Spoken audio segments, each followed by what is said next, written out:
Alors le gouvernement s'engage en appelant chacun à se mobiliser. Il faut que nous nous sentions tous concernés par l'égalité nécessaire qu'il faut atteindre entre les femmes et les hommes. Et puis sur la problématique plus particulière des violences, il faut que l'on comprenne qu'il faut lutter sans cesse contre ce phénomène.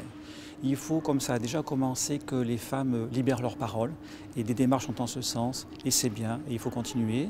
Et puis il faut surtout que les hommes, qui sont souvent les grands absents de cette réflexion, se sentent concernés, n'aient pas le sentiment qu'on ne parle qu'aux autres.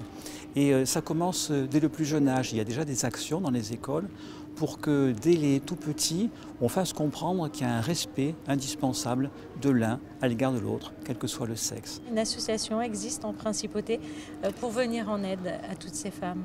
Alors vous avez raison de le souligner, elle a un rôle extrêmement important, elle est de création récente, mais elle est très efficace, des moyens lui ont été donnés par le gouvernement, et son rôle c'est de recevoir, écouter, accompagner. Alors l'ensemble des victimes d'infractions pénales, pas seulement les femmes, mais si on parle des femmes en particulier, cette association les écoute avec intérêt et puis les oriente sur la défense de leurs droits et puis la promotion de ce qu'il faut faire pour faire entendre cette parole.